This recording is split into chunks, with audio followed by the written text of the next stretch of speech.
म्हणजे चक्क गनिमी कावा कसा करावा याची बीट टू बीट माहिती, किंवा आपण आताच्या भाषेत बोलायचं झालं तर रेसिपी, ही शिवाजी महाराजांना तुकाराम महाराजांनी दिलेली आढळते आपल्याला. त्याचे अभंग आहेत गाथेमध्ये. की आपण फक्त मम म्हणायला असतो, कोणीतरी दुसरं आपल्याकडनं करून घेतं. हे आपल्याला म्हणजे हे तर तुकाराम महाराजांचं हे तर माझी स्वतःची अगदी खरी भावना अशी की महाराजच करून घेतात, अन्यथा माझ्याकडनं हे होऊ शकलं नसतं. आध्यात्मिक मार्गाकडे वळण्यासाठी आपल्याला ठराविक वय ओलांडून जाण्याची गरज नाहीये. ते आत्ता गरजेचं आहे, तरुण पिढीला गरजेचं आहे, लहान मुलांवर संस्कार होणं गरजेचं आहे. आणि जगद्गुरु संत तुकाराम महाराज हे महाराष्ट्राचं भक्तिशक्तीचा अद्वैत आहे. म्हणजे भक्तीचा पाया असल्याशिवाय शक्तीचा उपयोग नसतो. बोलावा विठ्ठल, पाहावा विठ्ठल, करावा विठ्ठल जीव भाव, करावा विठ्ठल जीव भाव, येणे सोसे मन झाले हाव भरी, येणे सोसे मन झाले हाव भरी. नमस्कार, मी अपर्णा आणि मुंबई तरुण भारतमध्ये तुम्हा सर्वांचं खूप खूप स्वागत. अभंग तुकाराम हा नवा कोरा चित्रपट प्रेक्षकांच्या भेटीला येतोय आणि त्याच निमित्तानं सिनेमाची टीम आहे आज माझ्यासोबत. खरं पाहिलं तर ओळख करून देण्याची अजिबातच गरज नाहीये, तरी सुद्धा सिनेमाचे दिग्दर्शक दिग्पाल लांजेकर, सिनेमाचं लेखन आणि ज्यात अभिनय सुद्धा केलाय ते योगेश सोमन, आणि अभिनेत्री स्मिता शेवाळे आणि संगीत दिग्दर्शक अवधूत गांधी. तो सर्वात आधी कसे आहात? आनंदी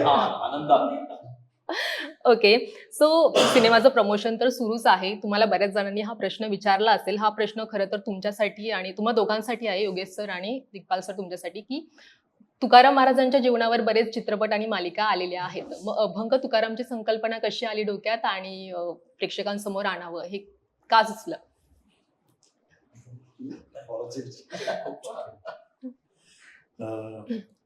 आधी खूप सिनेमे येऊन गेले आहेत संत श्रेष्ठ तुकाराम महाराजांवर, परंतु हा चित्रपट जर पाहिला आपण, अभंग तुकाराम, कथा संत तुकारामांच्या गाथेची, असं याचं संपूर्ण नाव टॅगलाईन सकट आपण म्हणू शकतो. तर याच्यामध्येच आम्ही विषय त्याचा पूर्णपणे विस्ताराने सांगितलेला आहे की हा चित्रपट हा संत श्रेष्ठ तुकाराम महाराजांची गाथा, त्यांचं साहित्य, अभंग आणि तत्वज्ञान याच्यावरती आधारलेला आहे. मुळामध्ये याची पूर्ण संकल्पना ही योगेश सरांच्या आनंद डोह या एकल नाट्यावर आधारलेली आहे. अभंग विसर्जित केल्यापासून 13 दिवसांनी ते तरले. या 13 दिवसांच्या प्रवासामध्ये त्यांच्या मनात काय विचार आले असतील, त्यांची भावभावना काय असेल, त्या 13 दिवसांमध्ये आजूबाजूच्या समाजात काय घडलं, त्यांच्या कुटुंबात काय घडलं, या सगळ्याचा आढावा घेणारा हा चित्रपट आहे. त्यामुळे अभंग तुकाराम हा इतर तुकारामांवरती आलेल्या चित्रपटांपेक्षा वेगळा ठरेल असा आम्हाला सगळ्यांना विश्वास वाटतो. तर त्यामुळे हा चित्रपट या पद्धतीने मांडण्याचं कारण असं की आत्ताच्या युथला या विचारांची खूप गरज आहे असं आम्हाला वाटतं. कारण आपण बघतो की आजूबाजूला पुन्हा एकदा खूप उगीच डिप्रेशनचं एक वातावरण आहे. आत्ताचं युथ जे आहे ते छोट्या छोट्या गोष्टींनी, म्हणजे आम्ही गमतीने असं म्हणतो की आपण, म्हणजे खरी ती फॅक्ट आहे की मोबाईल डिस्चार्ज झाला तरी आजकालचा तरुण अस्वस्थ होताना आपल्याला दिसतो. तर ह्याच्यावरती उत्तर म्हणजे या संतांचं शाश्वत साहित्य आहे. तर ते जगण्यातली शाश्वतता पुन्हा मिळवण्यासाठी या साहित्याकडे पुन्हा वळावं लागेल. यामुळं या सिनेमाचा विचार या पद्धतीने केला आणि तुकारामांच्या व्यक्तिमत्वाकडे अभंगांच्या माध्यमातून पाहण्याचा आम्ही प्रयत्न करतो. ऍज अ लेखक म्हणून तुम्हाला काय वाटलं आणि काय वेगळेपण आम्हाला सिनेमात पाहायला मिळणार आहे? जसं सरांनी सांगितलंच, पण ऍज अ लेखक म्हणून काय सांगाल? आणि लेखक म्हणून माझं आनंद डोह हा जो एकल नाट्य ज्याचा उल्लेख आता दिग्पालनी केला, त्याच्यामधली जी बेसिक मूळ, ज्याला आपण म्हणतो टाइम स्ट्रक्चर, 13 दिवसांमध्ये तुकाराम महाराजांनी त्यांच्या तत्वज्ञानाचा, त्यांनाच स्फुरलेल्या, त्यांच्या प्रतिभेतून कागदावर उमटलेल्या अभंगांचा, अक्षरांचा घेतलेला वेध, हा चित्रपटातून दाखवताना कुठल्या प्रसंगांच्या अनुषंगाने येईल ते खूप छान पद्धतीने पटकथेमध्ये आलेलं आहे. म्हणजे लेखक म्हणून मला संवाद सुचले होते आणि ते स्ट्रक्चर सुचलं होतं ज्याच्यावरती मी ते एकल नाट्य सादर करत होतो. परंतु कुठल्या कुठल्या प्रसंगातून मग त्याच्यामध्ये शिवाजी महाराजांच्या आणि तुकाराम महाराजांच्या भेटीपासून ते अवली आणि तुकाराम महाराजांच्या मधले संवाद असतील, अवलीचे संबंध गावकऱ्यांबरोबरचे असलेले नातेबंध आणि हे असेल, तिचं तुकाराम महाराजांकडे बघण्याचा दृष्टिकोन असेल आणि मध्ये मध्ये पांडुरंगाबरोबर साधलेला संवाद, या सगळ्याच्या माध्यमातून अतिशय वेगळ्या पद्धतीने तुकाराम महाराजांचं चरित्र नव्हे तर एक चित्र उभं राहतं. ते चरित्र नाहीये, ते प्रसंग आपल्याला कळतात, पण महाराजांचं अख्खं व्यक्तिमत्व त्याच्यातून उभं राहतं. आणि नुसतंच महाराजांचं व्यक्तिमत्व नाही तर मला स्वतःला आता जेव्हा मी संपूर्ण त्या चित्रपटाची प्रक्रिया बघतो ना, तर त्यावेळेला एक संपूर्ण भक्ती संप्रदायाचं किंवा एक भक्तीच्या मार्गाचं चित्र आणि चित्रण झालंय असं मला स्वतःला वाटतं की, आणि ती निराकाराची पण भक्ती म्हणजे सगुण आणि निर्गुण या दोन्हीही भक्तीचा मार्ग हा तुकाराम महाराजांनी अतिशय सुंदर, साध्या, सोप्या भाषेत आणि तितक्याच सुंदर, सहज भाषेमध्ये, चित्राच्या भाषेमध्ये दिग्पालने तो मांडला असं मला वाटतं. बरं, तुकारामांची भूमिका ही अत्यंत महत्वाचा पार्ट होता या सिनेमातला. मग योगेश सरांची निवड कशी झाली आणि कोणी केली? त्यांनी स्वतःच केली. सरांनी स्वतःच केली आहे 15 वर्षापूर्वी, जेव्हा त्यांनी ते आनंद डोह हे एकल नाट्य करायला सुरुवात केली. त्या नाटकाच्या पहिल्या काही श्रोत्यांपैकी मी एक आहे. मला खूप अभिमान वाटतो हे सांगताना की ते लिहून झाल्यानंतर मला सरांनी फोन केला होता आणि मला आठवतं त्याप्रमाणे, आणि ते म्हटले घरी ये, तुला एक गोष्ट ऐकवायची. मला खूप छान वाटतं की मला माझी पात्रता त्यांनी त्या बाबतीत समजली की हे कळू शकणारी जी काही, मी त्यावेळी खूप नवीन होतो कारण या सगळ्यामध्ये, आणि मी ज्या पद्धतीची नाटकं पुण्यामध्ये एकांकिका स्पर्धा किंवा या गोष्टी करत होतो त्यात सरांना कदाचित जाणवलं असेल की समज किंवा जाणीव असलेलं कोणीतरी हा आहे. मग त्यांनी पहिल्या काही श्रोत्यांना जे ऐकवलं त्यातल्या अगदी मोजक्या 5-7 श्रोत्यांपैकी मी एक आहे. ते ऐकल्यानंतरच मी खूप भारावून गेलो होतो. ऐकताना अर्थातच सर वाचत होते, तर त्या अभिवाचन ऐकतानाच मी भारावून गेलो होतो. मग अभिवाचनाचा एक प्रयोग मी त्याचा ऐकला आणि मग परफॉर्मन्स पाहिला. हे 15 वर्षापूर्वीचं सांगतोय सुमारे. तर त्या परफॉर्मन्सनी इतका भारावून गेलो की मग मी सलग 7 परफॉर्मन्स पाहिले, जिथे कुठे प्रयोग लागतील त्याचे तिथे जाऊन ते पाहिले आणि मी वेडा झालो होतो त्या सगळ्याचा. तिथपासून ते मनामध्ये मुरलेलं होतं. आणि जेव्हा आता हे सगळे चित्रपट बनल्यानंतर हा चित्रपट शिवराज अष्टकातले चित्रपट बनल्यानंतर तेव्हा या चित्रपटाकडे आम्ही वळलो, तेव्हा स्वाभाविकपणे मी बघितलं मागे वळून तर 15-16 वर्षांची ही एक आध्यात्मिक साधन आहे जी कुठल्याही नटाला किती मोठी आम्ही जशी नाटकाची प्रोसेस म्हणतो ती प्रोसेस केली तरी त्या नटाला हे जमणार नाही जे सर करतात. म्हणजे मी फक्त त्यांची स्तुती करतोय असं नाही किंवा ते माझे प्रमुख कलाकार आहेत, या चित्रपटाचे नायक आहेत म्हणून नाही, पण हे आम्ही सातत्याने अनुभवलेलं आहे. मी आणि अवधूत या सगळ्या प्रोसेसचे 10-12 वर्षाच्या साक्षीदार आहोत.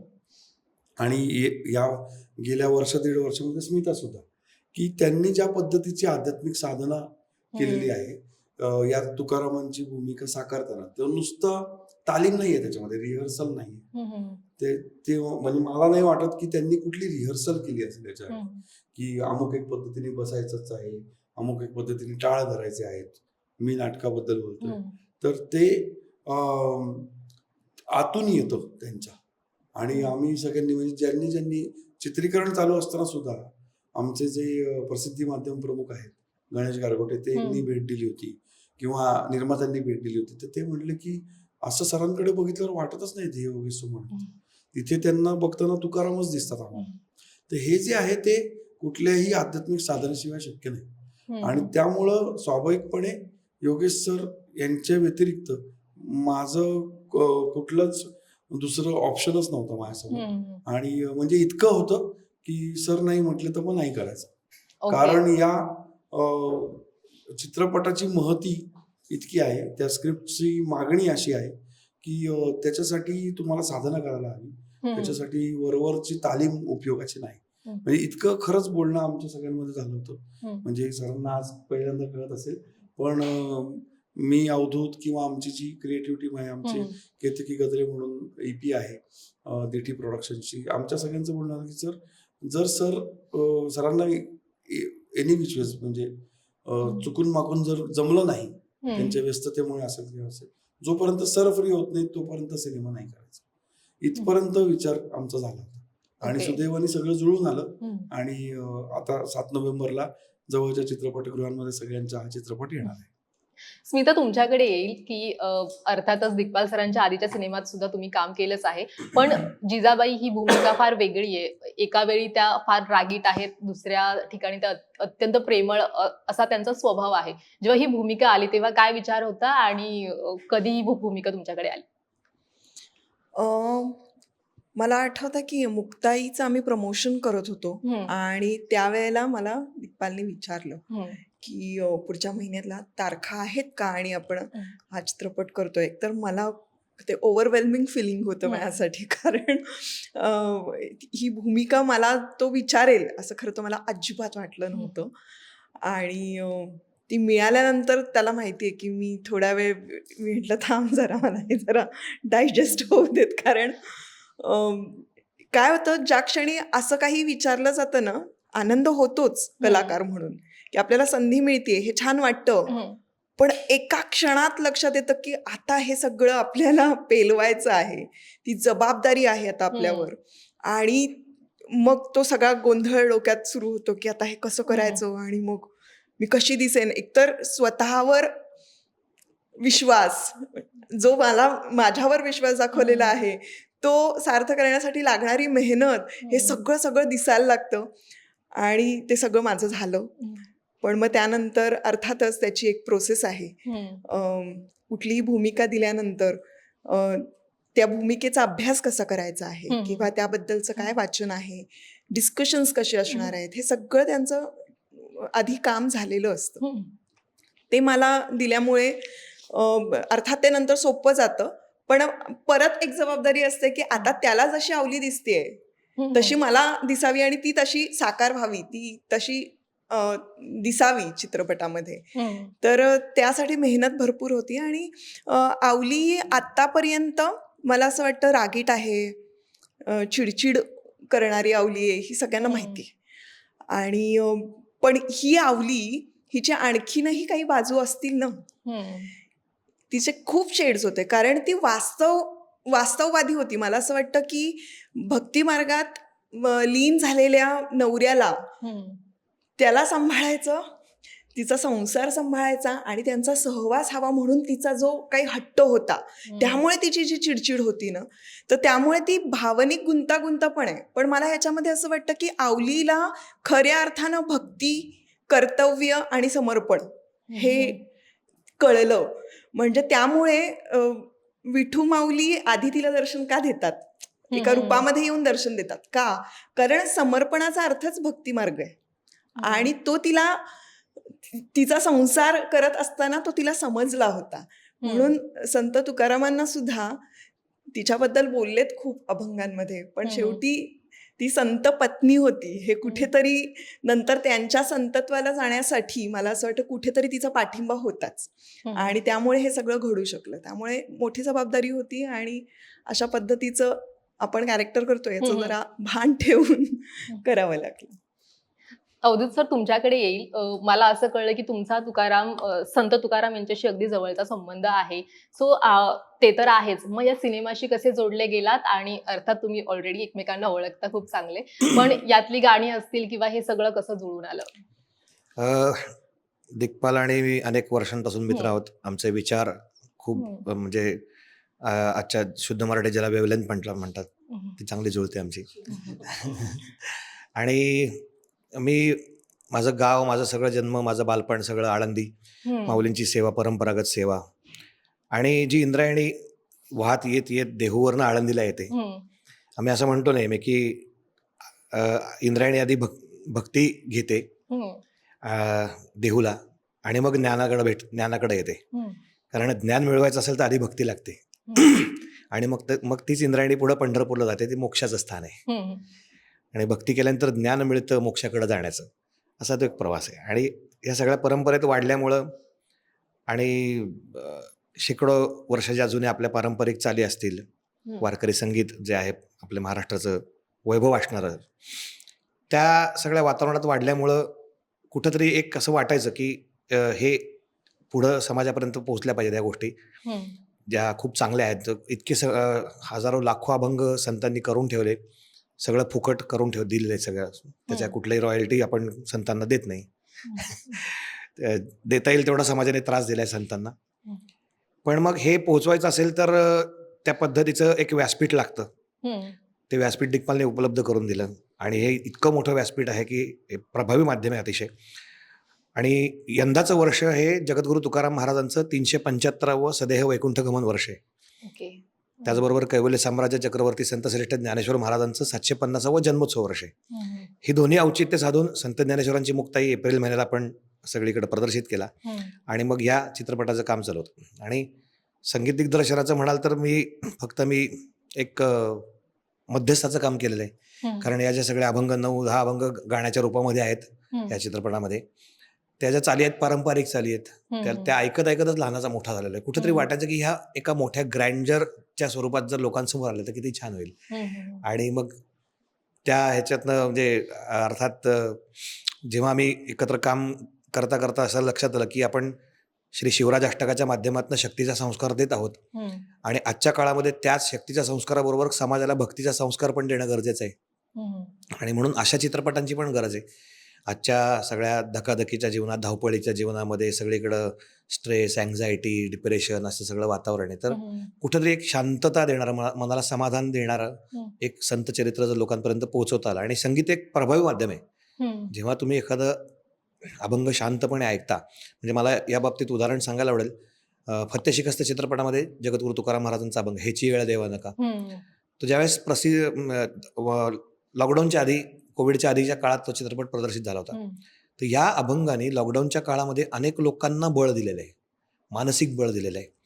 अक्षरशः मला काही मित्रांचे फोन आले की पुण्यात, मुंबईतल्या एका मोठ्या हॉस्पिटलमध्ये डॉक्टर माझे मित्र, तर त्यांना एक वेळ अशी झाली की सगळं दिवसभर ते पीपी किट घालून वावरायचं, हे करायचं, आजूबाजूला अनेक मृत्यू होत आहेत, असं सगळं ते खूप असं मनाला उद्विग्न करणारं वातावरण होतं.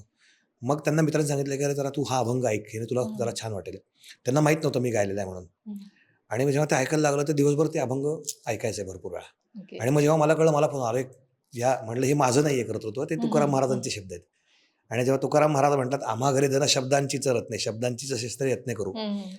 आणि मग लक्षात आलं की हे ज्या पद्धतीने आपण समाजापर्यंत पोहोचवलं तर या जे काही वातावरण आहे त्याला कुठंतरी एक छान आपल्याला लोकांना चांगलं एक हे देता येईल की बाबा हे ऐकलं की तुम्हाला जरा चांगलं वाटेल.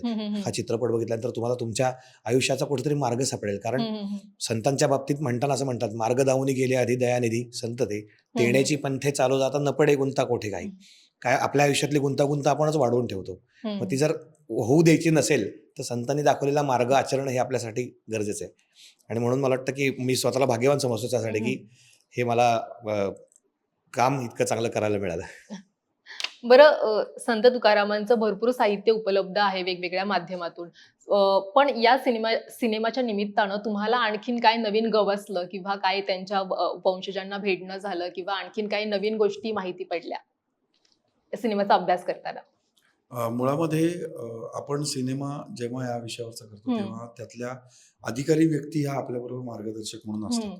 तसं देहू संस्थानचे प्रशांत महाराज मोरे, हरिभक्त परायण प्रशांत महाराज मोरे, जे तुकाराम महाराजांचे 11वे वंशज आहेत, ते संत साहित्याचे अभ्यासक पण आहेत, तुकाराम महाराजांच्या चरित्राचे अभ्यासक आहेत. तर ते आपले सल्लागार, मार्गदर्शक म्हणून या चित्रपटामध्ये आमच्या बरोबर होते. त्यामुळे अनेक नवीन गोष्टी, अनेक सखोल गोष्टी आम्हाला या चित्रीकरणाच्या दरम्यान कळाल्या, त्याच्या आधीच्या अभ्यासाच्या दरम्यान कळाल्या. जसं आपण काय करतो की जगद्गुरूंचं हे जे साहित्य आहे ते आपल्या मराठी व्यवहारामध्ये, जीवन व्यवहारामध्ये इतकं रुळलेलं आहे की अनेक म्हणी सुद्धा आपल्याला त्याच्यातनं आलेल्या आढळतात. त्यामुळं आपण त्याच्यात खूप अतिपरिचयात आवडण्या म्हणतो ना, तसं खूप माहिती झाल्यामुळे पण त्याच्याकडे दुर्लक्ष झालं. त्यामुळे याच्यामध्ये ज्या महत्वाच्या गोष्टी आहेत, जसं पायिकांचे अभंग आहेत, म्हणजे संतश्रेष्ठ तुकाराम महाराजांनी गावोगावी फिरून स्वराज्याच्या शिवाजी महाराजांच्या सैन्यामध्ये दाखल व्हा असं आवाहन तरुणांना केलं कीर्तनांमधून, आणि सैन्याला खूप मोठं पाठबळ मिळालं शिवाजी महाराजांच्या. हे आपल्याला खूप कमी जणांना माहिती असतं, अभ्यासकांनाच खरं तर माहिती असतं. त्यामुळे ते पाईकांचे अभंग असतील किंवा आम्हाला आता याचा पुन्हा एकदा अभ्यास करताना सापडलेले गनिमी काव्याचा अभंग आहे. म्हणजे चक्क गनिमी कावा कसा करावा याची बीट टू बीट माहिती, किंवा आपण आताच्या भाषेत बोलायचं झालं तर रेसिपी, ही शिवाजी महाराजांना तुकाराम महाराजांनी दिलेली आढळते आपल्याला. त्याचे अभंग आहेत गाथेमध्ये. आपण गाथा ही पारायण करताना काही जण वाचतात, आपण नवीन पिढी आपल्यासारखी तर गाथेकडे वळत नाही. तोच आमचा प्रयत्न आहे अभंग तुकाराम या चित्रपटातून, की गाथेकडे वळा. आपल्या आयुष्यातल्या सगळ्या समस्यांचं निराकरण करण्याची शक्ती त्या विचारांमध्ये आहे. तर ते जे नवीन गोष्टी सापडल्या, जसे पायकांचे अभंग, गनिमी काव्याचे अभंग, या सगळ्या गोष्टी ह्या खूप प्रॅक्टिकल आहेत आणि त्या प्रॅक्टिकली आत्ताच्या घडीला सुद्धा आपल्याला लागू होतात. अशा अनेक गोष्टी आम्हाला या निमित्ताने सापडल्या, आणि त्याच्यामध्ये हबप प्रशांत महाराज हरिभक्तपरायण प्रशांत महाराज मोरे असतील, किंवा हरिभक्तपरायण सचिनदादा पवार असतील, डॉक्टर सदानंद मोरे असतील, या सगळ्यांचं मार्गदर्शन आम्ही वेगवेगळ्या टप्प्यावर वेळोवेळी घेत आलेलो आहोत. त्यामुळे ही मांडणी करणं सोपं गेलं आणि अधिक चांगली सखोल मांडणी आम्हाला करता आली. आता तुम्ही छत्रपती शिवाजी महाराजांचा उल्लेख केला म्हणून विचारते की दोघांचाही कालखंड एकच होता, संत तुकाराम महाराज आणि Shivaji Maharaj. So as a दिग्दर्शक म्हणून तुम्ही बरेच सिनेमे केलेत, म्हणून की तुम्ही दोघांच्या नात्याकडे कसं पाहता? छत्रपती शिवाजी महाराज आणि जगद्गुरु संत तुकाराम महाराज हे महाराष्ट्राचं भक्तिशक्तीचं अद्वैत आहे. म्हणजे भक्तीचा पाया असल्याशिवाय शक्तीचा उपयोग नसतो. जर तुमच्या तिथे चांगला भाव नसेल, म्हणजे हिरो आणि विलन दोन्ही सारखेच असतात एका पॉइंटला, ते दोघंही हिंसा करतात खरं सांगायचं तर. पण आपण एखादा हिरो म्हणतो आणि दुसऱ्याला विलन का म्हणतो? कारण हिरो जेव्हा हिंसा करतो ती सर्वांच्या भल्यासाठी असते, त्या विलनला थोपवण्यासाठी असते, त्याची राक्षसी कृत्य थोपवण्यासाठी असते. पण त्या कृत्यांमध्ये फरक करता यायला पाहिजे, याच्यासाठी भक्तीचं अधिष्ठान लागतं. की तुमचं खरं काय, चांगलं काय, वाईट काय, खरं काय, खोटं काय, हे भक्ती तुम्हाला शिकवते. हिरोच्या डोळ्यामध्ये करुणा असते जी भगवंताच्या डोळ्यात असते, म्हणून आपल्याला तो हिरो. विलनच्या डोळ्यामध्ये, खलनायकाच्या डोळ्यामध्ये क्रूर पाशवी भावच असतात, आणि हे जे डोळ्यातले भाव आहेत हे त्याचं अधिष्ठान सांगत असतात. म्हणून भक्ती महत्वाची आहे. वारकरी संप्रदाय हा आपल्या संपूर्ण वीरांच्या शौर्याचा पाया आहे. म्हणून छत्रपती शिवाजी महाराजांचं जे कार्य आहे त्याला संपूर्ण संत, म्हणजे अगदी माऊलींपासून तुकारामांपर्यंत यांनी जी महाराष्ट्राची भक्तीची पायाभरणी केली, त्यातून हे सगळे वीर उभे राहिलेत. अत्यंत सामान्य घरातनं सगळे वीर उभे राहिलेत. काही मोजके अपवाद वगळता, जेद्यांसारखे किंवा बांदलांसारखे ही राजघराणी होती, परंतु अगदी तानाजी मालुसरे असतील किंवा कंक असतील, हे सगळे अत्यंत सामान्य घरातून हे वीर उभे राहिलेत. अगदी आपण होळकरांपर्यंत आणि शिंद्यांपर्यंत तरी पाहिलं, सामान्य घरातून आले, मग ते त्यांच्या कर्तृत्वाने पराक्रमाने मोठे झाले, आणि आज आपण त्यांना वीर म्हणून वंदन करतो. याचा पाया काय आहे तर गावोगावी होणारी कीर्तनं, भजनं, भक्ती मार्गाचा प्रसार, भागवत धर्माचा प्रसार, आणि या सगळा केला कोणी तर संतांनी केला. म्हणून संतांचं कार्य महत्वाचं.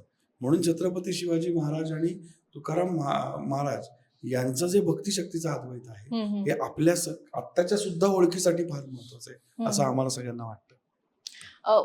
माझा पुढचा प्रश्न तुम्हा दोघांसाठी आहे की तुकाराम महाराजांचं कॅरेक्टर असो किंवा जिजाबाईंचं, प्रत्येक कॅरेक्टरकडनं आपण काही ना काहीतरी घेत असतो. सो तुम्हा दोघांना भावलेला एखादा भाव किंवा एखादा विचार जो या भूमिकेनंतर तुम्ही कायमचे सोबत घेऊन जाणार आहात?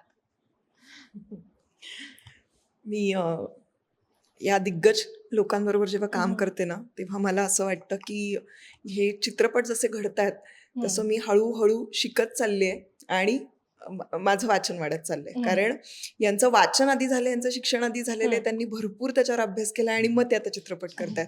हे चित्रपट झाल्यानंतर माझं आता शिक्षण खऱ्या अर्थानं सुरू झालंय असं मला वाटतं. यामध्ये नेहमी मला एखादी एक गोष्ट वाटायची अशी की मी आस्तिक आहे, माझा देवावर विश्वास आहे, मला पूजा अर्चा करायला आवडते, मला सणवार आवडतात, हे सगळं ठीक आहे.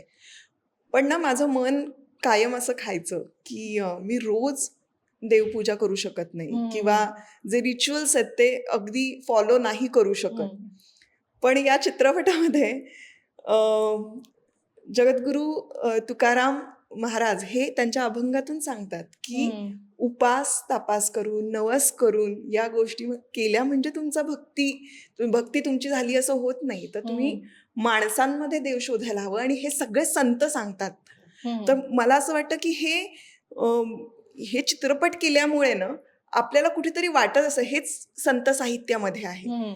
आपण जे बाहेर शोधायला जातो तर खरं तर ते संत साहित्यामध्ये आहे. आपण वाचलेलं नाही म्हणून आपल्याला माहिती नाही, म्हणून मग आपल्याला कुठले तरी कोट्स सापडतात, इंस्टाग्रामवर रील्स सापडतात, पण हे सगळं लिहून ठेवलेलं आहे आधी. तर यामध्ये मला लक्षात आलं की ही खरी भक्ती आहे आणि आपलं कर्म करत राहणं ही सुद्धा खरी भक्ती आहे. आपण श्रद्धेने निष्ठेने कुठलीही गोष्ट करू तर ती पोचते देवापर्यंत. त्यामुळे आधी आपण माणसातला देव ओळखलं पाहिजे आणि त्या गोष्टींना आपण अधिक महत्व दिलं पाहिजे. म्हणजे छोट्या छोट्या गोष्टींमध्ये मला जे असं वाटायचं ना की जे आपल्या मनावर बिंबवलेलं असतं की या गोष्टी करायलाच हव्यात आणि हे करायलाच, मला असं वाटतं त्यापेक्षा मी ज्यांना खरोखर गरज आहे, म्हणजे मी मागे पण एक उदाहरण दिलं होतं की एक वेळ पूजा नाही झाली ना तरी चालेल, पण माझ्याकडे येणाऱ्या ज्या कामवाल्या ताई आहेत त्या माझ्यानंतर 4 लोकांच्या घरी जातात. तर मला माहिती की तो बरोबर मधला वेळ त्याच्यामध्ये त्यांना नाश्त्याची गरज आहे. जर तो मी रोज त्यांना देऊ शकले तर त्यामध्ये माझी पूजा झाली किंवा माझी जी भक्ती आहे ती कम्प्लीट होते. सो मी हे सगळं आचरणात येण्यासाठी आधी मुळात ना ती फक्त इन्फॉर्मेशन नको, आपल्याला ते नॉलेज येणं फार गरजेचं आहे आणि ते या संत साहित्यातून येतं, त्यासाठी आधी ते वाचायला हवं. आता वाचन कोणी इतकं करत नाहीये, तर मला असं वाटतं की असे चित्रपट येतात ते बघावेत. त्यामध्ये आपल्याला बऱ्याच गोष्टी म्हणजे आध्यात्मिक मार्गाकडे वळण्यासाठी आपल्याला ठराविक वय ओलांडून जाण्याची गरज नाहीये. ते आत्ता गरजेचं आहे, तरुण पिढीला गरजेचं आहे, लहान मुलांवर संस्कार होणं गरजेचं आहे.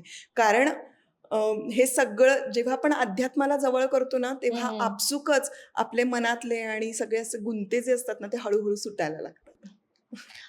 सर तुम्ही काय सांगाल? तुम्ही अनेक वर्ष भूमिका करताय अर्थातच, तरी यांनी मला शरणागत भाव म्हणजे काय ते कळलं. मी माझ्या सद्गुरूंच्या प्रती सुद्धा शरणागत नव्हतो जेव्हा ते माझ्या संपर्कात आले आणि मी ज्याला आपण लीन भाव म्हणतो, एखाद्याच्या पायी लीन होणं, महाराजांच्या व्यक्तिमत्वानी जर माझ्यात काय आला असेल तर तो लीन भाव आला. म्हणजे खोटा नम्रपणा नव्हे, तितकाच मी वेळेला पणाही काढतो हे माहिती आहे, सर्वश्रुत आहे. पण मनामध्ये एक तो लीन भाव माझ्या आला की मी शरणागत आहे. पांडुरंगापुढे जसे महाराज होतात तसा मी माझ्या सद्गुरूंपुढे तो माझ्या व्यक्तिमत्वात आला. दुसरं, स्वतःपासून दूर होऊन बघण्याची क्षमता माझी वाढली. की आपण फक्त मम म्हणायला असतो, कोणीतरी दुसरं आपल्याकडनं करून घेतं. हे आपल्याला म्हणजे हे तर तुकाराम महाराजांचं हे तर माझी स्वतःची अगदी खरी भावना अशी की महाराजच करून घेतात, अन्यथा माझ्याकडनं हे होऊ शकलं नसतं. व्यक्तिमत्वात शारीरिक जडणघडणीमध्ये जर आता मी थोडं आध्यात्मिक सांगतो आहे, हे किती समजेल आणि किती त्याची अनुभूती आणि अनुभव येईल हे मला माहित नाही. मला माझी कुंडलिनी हे होत असताना कळते, मी जेव्हा ध्यान लावतो तेव्हा श्वास घेतल्यानंतर तो नाभिस्थानापासून परत उलटा मस्तिष्काकडे जाताना मला जाणवतो. आणि हे ह्याच्यापासून सुरू झालं. माझ्या चित्रपटाच्या आधी काही मी माझ्या आसनांची मी हे केल्यानंतर मला ते जाणवायला लागलं की आजही आत्ताही मी जेव्हा श्वास घेतो तो एक तर सगळेच नट पहिल्यांदा आम्ही जसं शिकवतो त्याप्रमाणे बेंबीच्या देठापर्यंत तो श्वास जातो, डायफ्राम ज्याला म्हणतात मराठीत. तो उलटा उच्छ्वासाबरोबर जात नाही, तर तो घेतल्याच माझ्या मस्तिष्कापर्यंत एक एको गेल्यासारखा येतो. तो त्या श्वासाचा आवाज मला ऐकू येतो आणि हे खूप आनंददायी आहे. जे काय माझ्यात बदल होत आहेत आणि त्यांनी मला, मी जसं म्हणलो तसं की तो शरणागत भाव यायला सुरुवात झालेली आहे. मला माहित नाही तुम्हाला कुठपर्यंत नेणार आहे, पण या चित्रपटाच्या माध्यमातून मला एक खूप छान सांगायचं की ना, आम्ही सगळेच जण आत्ता दिग्पालच्या कामात नसेल, अवधूत माऊली त्यांच्या कामात नसतील, आम्हाला जे येतं आहे आणि जे साध्य होतंय त्याच्यातनं आम्ही एक स्टेटमेंट देण्याचा प्रयत्न करतोय, जो आम्हाला माहित नाही किती साध्य होणार आहे आणि कशापर्यंत पोहोचणार आहे. मग तो भक्ती मार्गाचा असेल, शक्ती मार्गाचा असेल, इतिहासातल्या पानापानांमधनं आम्हाला लोकांपर्यंत जे पोचवायचं आहे ते स्टेटमेंट पोचवायचं आहे आणि ते आम्ही खूप ठामपणे मांडायला लागलेलो आहोत असं मला वाटतं. ओके. सो जाता जाता मला काहीतरी ऐकायला आवडेल तुमच्याकडनं. मी जसा उल्लेख केला मगाशी, आपल्या संत परंपरेने जेवढं मोठं भांडार दिलंय की अनेक जन्म घेतलं तरी ते संपणारं नाहीये, ते सगळं फुकट उपलब्ध आहे. तशाच शेकडो वर्ष जुना पारंपरिक चाली आहे, त्याचा खूप एक छान त्याच्यातला एक गोडवा आहे, त्याच्यात एक सुंदर भाव आहे की जो की जनमानसामध्ये अतिशय रुजलेला आहे. त्यातला एक सुंदर अभंग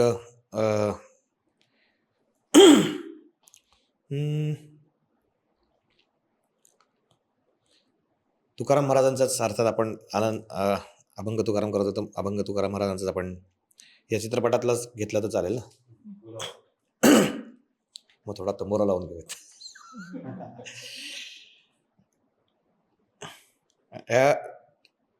जेव्हा आम्ही निवड केली अभंगांची आणि की आता अभंग तर निवडलेत, त्याच्या चाली आणि मग कुठल्या अभंगाला कुठली चाल, त्या प्रसंगानुरूप भाव जो आहे तो करणार आहे.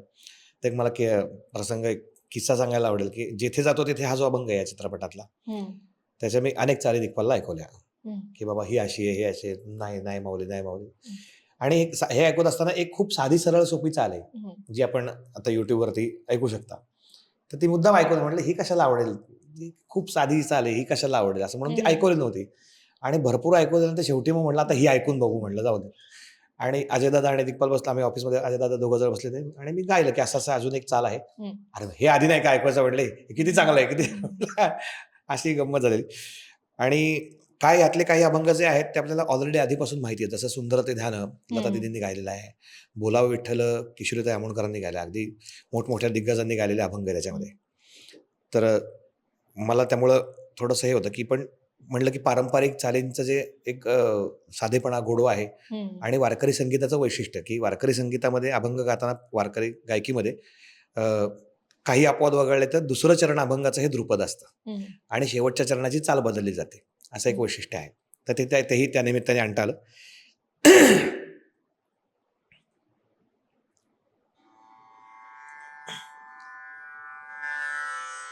बोलावा विठ्ठल, पहावा विठ्ठल, बोलावा विठ्ठल, पहावा विठ्ठल, करावा विठ्ठल जीव भाव, करावा विठ्ठल जीव भाव, येणे सोसे मन झाले हाव भरी, येणे सोसे मन झाले हाव भरी, परत माघारी घेत नाही, परत माघारी घेत नाही, येणे सोसे मन झाले हाव भरी, येणे सोसे मन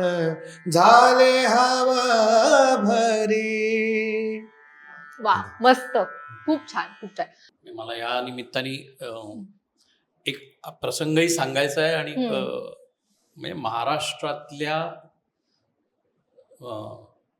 स्त्री पुरुष लहान थोरांचं या संतांवर किती प्रेम आहे याचा एक मी अनुभव घेतलेला सांगतो.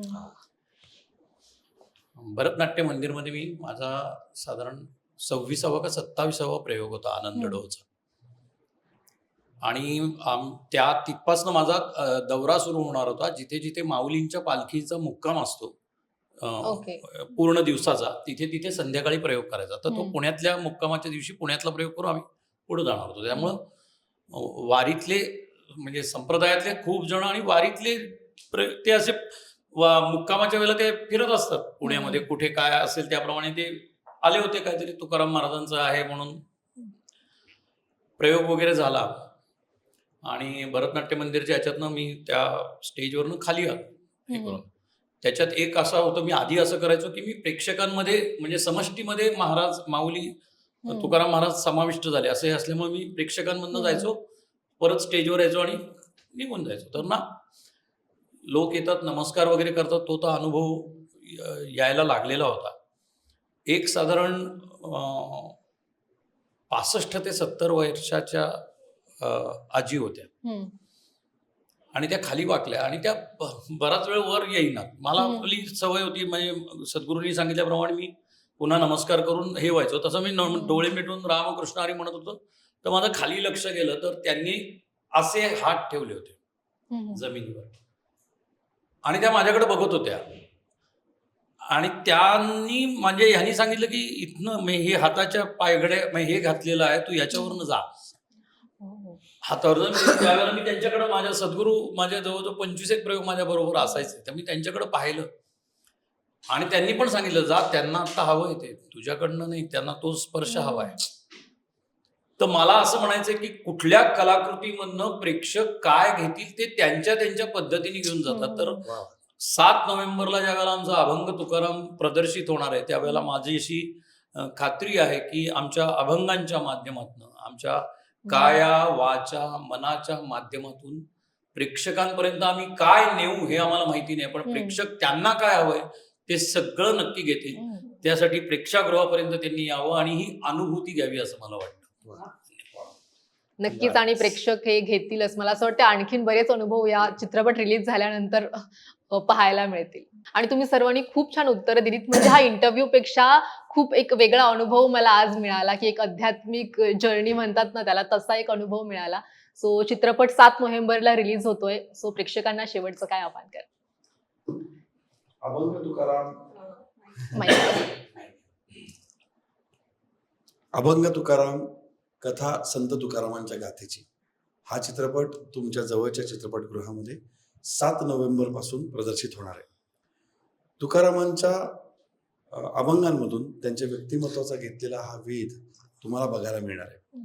तरुणांसाठी विशेषतः त्यांनी हा चित्रपट बघावा असं आमच्या संपूर्ण चमूला वाटतं. याचं कारण आजच्या काळाला, तुमच्या जगण्याला मदत करणारा हा चित्रपट असणार आहे. त्यामुळे 7 नोव्हेंबर पासून जेव्हा तुमच्या जवळच्या चित्रपटगृहामध्ये हा चित्रपट प्रदर्शित होईल, तेव्हा आपल्या स्वकीयांसह, आप्तांसह, नातेवाईकांसह, मित्रांसह आणि कुटुंबियांसह हा चित्रपट बघायला सगळ्यांनी आवर्जून जा आणि तुमच्या प्रतिक्रिया आम्हाला जरूर कळवा. Ramkrishna Hari. Thank you so much. Ramkrishna Hari.